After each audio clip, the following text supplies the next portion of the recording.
ಹಿಜಾಬ್ ವಿಚಾರದಲ್ಲಿ ಕೋರ್ಟ್ ತೀರ್ಪನ್ನ ನಾವು ಸ್ವಾಗತಿಸುತ್ತೇವೆ ಎಂದು ಹಿಂದೂ ಜಾಗರಣ ವೇದಿಕೆಯ ಅಧ್ಯಕ್ಷ ಪ್ರಶಾಂತ್ ನಾಯಕ್ ಹೇಳಿದರು. ಅವರು ಹಿಜಾಬ್ನ ವಿವಾದದ ಬಗ್ಗೆ ಹೈಕೋರ್ಟ್ ತೀರ್ಪು ಬಗ್ಗೆ ಪ್ರತಿಕ್ರಿಯೆಯನ್ನ ನೀಡಿದರು. ಹಿಜಾಬ್ ಮತ್ತು ಕೇಸರಿ ಕ್ಲಾಸ್ ರೂಮ್ಗಳಲ್ಲಿ ಬೇಡ, ನ್ಯಾಯಾಲಯ ತಾರ್ಕಿಕ ಅಂತ್ಯವನ್ನ ನೀಡಿದೆ. ಸುಪ್ರೀಂ ಕೋರ್ಟಿಗೆ ಹೋಗಲು ಅವರು ಸ್ವತಂತ್ರರು. ಇದು ಯಾವುದೇ ಸೋಲು ಗೆಲುವಿನ ವಿಚಾರ ಅಲ್ಲ. ಸಮಾಜದಲ್ಲಿ ಇದೊಂದು ಒಳ್ಳೆಯ ಬೆಳವಣಿಗೆ. ಅಸಮಾನತೆಯನ್ನ ದೂರ ಮಾಡುವ ಕಾರಣಕ್ಕಾಗಿಯೇ ಯೂನಿಫಾರ್ಮ್ ಅನ್ನ ಜಾರಿಗೆ ತರಲಾಗಿತ್ತು. ಇಡೀ ಮುಸ್ಲಿಂ ಜನಾಂಗವನ್ನ ಕೆಟ್ಟ ಭಾವನೆಯಿಂದ ನೋಡುವ ಹಾಗೆ ಮಾಡಬೇಡಿ. ಮಕ್ಕಳ ಭವಿಷ್ಯವನ್ನ ಹಾಳು ಮಾಡಲು ನಮಗೆ ಇಷ್ಟ ಇಲ್ಲ ಎಂದು ಹೇಳಿದರು. ನೋಡಿ, ಇವತ್ತು ತುಂಬ ದಿನದಿಂದ ಹಿಜಾಬಿನ ಒಂದು ಸಮಸ್ಯೆ ಇತ್ತು. ಏನು ಸಮಾಜದಲ್ಲಿ ಅಶಾಂತಿ ಸೃಷ್ಟಿಯಾಗಿತ್ತು, ಅದಕ್ಕೊಂದು ನಾವು ಎಣಿಸೋದು ಒಂದು ನ್ಯಾಯಾಲಯ ಒಂದು ತಾರ್ಕಿಕ ಅಂತ್ಯ ಕೊಟ್ಟಿದೆ. ಅಲ್ಲಿ 3 ಜನ ಜಡ್ಜಿಗಳಿದ್ದು, ಒಂದು ಮುಸಲ್ಮಾನ ತಾಯಿಯೂ ಇದ್ದರು.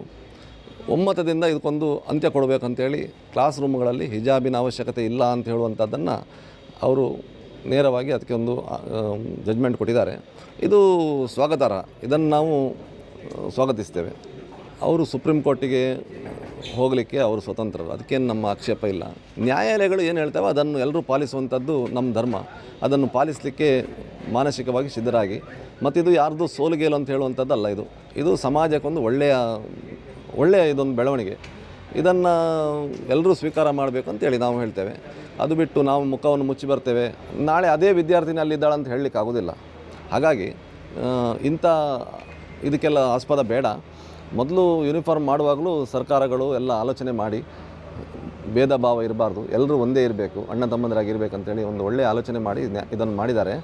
ಏನು ಡ್ರೆಸ್ ಕೋಡ್ ಮಾಡಿದ್ದಾರೆ ಅದನ್ನು ಧಿಕ್ಕರಿಸ್ತೇನೆ ನಾನು. ನಂದು ಹಿಜಾಬ್ ಬೇಕು, ನನಗೆ ಇನ್ನೊಂದು ಟೊಪ್ಪಿ ಬೇಕು, ಅದೆಲ್ಲ ಅರ್ಧ ಚಡ್ಡಿ ಹಾಕಿ ಬರ್ತದೆ, ಇದೆಲ್ಲ ಸರಿಯಲ್ಲ.